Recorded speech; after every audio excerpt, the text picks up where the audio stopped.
Hydraa trial super.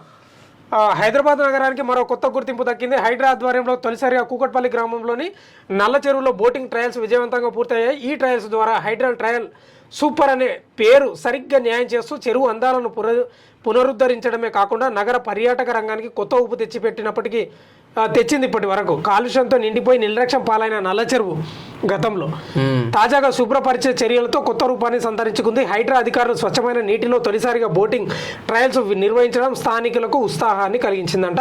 పడవలు నీటిపై తేలుతూ వెళ్లిన దృశ్యం చూసిన ప్రజలు ఆనందంలో మునిగిపోయారు.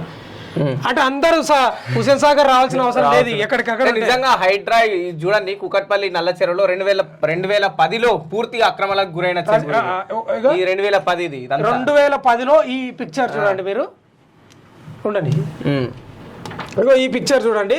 2010లో 2024 వరకు హైడ్రా రాకుండా ఇదంతా ఈ రెడ్ మార్క్ లో ఉందా, ఇది మొత్తం కబ్జా గురి, ఆల్మోస్ట్ ఎంత కబ్జా అయింది ఇదంతా మొత్తం కబ్జా కోర్లు. ఇది ఈ చెరువు మాదే, ఈ ప్రకృతి మాదే అని ఇదంతా కబ్జా పెట్టారు. ఇక సైడ్ కూడా అంతా ఇది కూడా ఇక ఇక్కడ 2025 హైడ్రా తాత్కాలిక షెడ్లను తొలగించిన తర్వాత పరిస్థితి ఇగో ఈడ కబ్జా ఉందా, దీన్ని తొలగించారు చూడు. దీన్ని తొలగించి ఇక్కడ మొత్తం క్లియర్ చేసి మంచి ఇదంతా పార్క్ లాగా రోడ్ చేసి ఇటు కూడా రోడ్ వేసే ప్రయత్నం చేస్తున్నారు వాళ్ళు. ఇటు కొద్దిగా మంచి పార్క్ లాగా. ఇప్పుడు ఈ కూకట్పల్లి సరౌండింగ్ లో మొత్తం హుసేన్ సాగర్ అనుకుంటారు, ఇది వస్తారు బోటింగ్. హైడ్రా చెరువుల విషయంలో తీసుకునే నిర్ణయం చాలా 100% ఖచ్చితంగా హైడ్రా ముందుకెళ్ళాలి. అయితే రంగనాథ్ గారు ప్రభుత్వం చెప్తున్న లెక్కల ప్రకారం 200 చెరువులు అక్రమాలకు గురైనాయి, దాన్ని పూర్తిగా వెనక్కి తీసుకొస్తానన్న నిర్ణయం మంచిదే. కానీ పేదవాళ్ళు అక్కడ ఎవరైతే 10-20 నివసిస్తున్న వాళ్ళకి ఆల్టర్నేట్ ఇంకోటి చూపించిన తర్వాత సో చర్యలు తీసుకుంటే ఇంకా బాగుంటది. ఖచ్చితంగా హైడ్రాకి ఎటువంటి చెడ్డ పేరు రాదని చెప్పేసి కూడా విజ్ఞప్తి చేస్తున్నారు చాలా మంది ప్రజలు. అయ్యో వాస్తవంగా కూడా ఇట్లా చేయడం వల్ల పర్యాటకం అభివృద్ధి చెందుతుంది.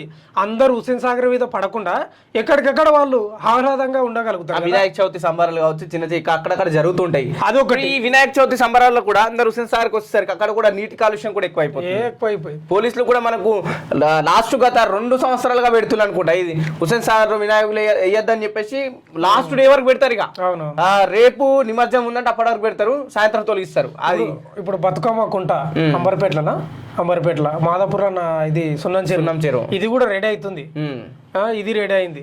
కానీ మంచిగా పునరుద్ధరణ అవ్వాలి. ఈ హైడ్రాని ఎవ్వరు వ్యతిరేకిస్తలేరు తెలుసా, బీఆర్ఎస్ వాళ్ళు కూడా. కేవలం పేదలను కూలగొట్టినప్పుడు బీఆర్ఎస్ కదా ఆయుధం అవుతుంది. అదే వాళ్ళకు ఇండ్లు చూపించి చేసింటేనే బాగుండే.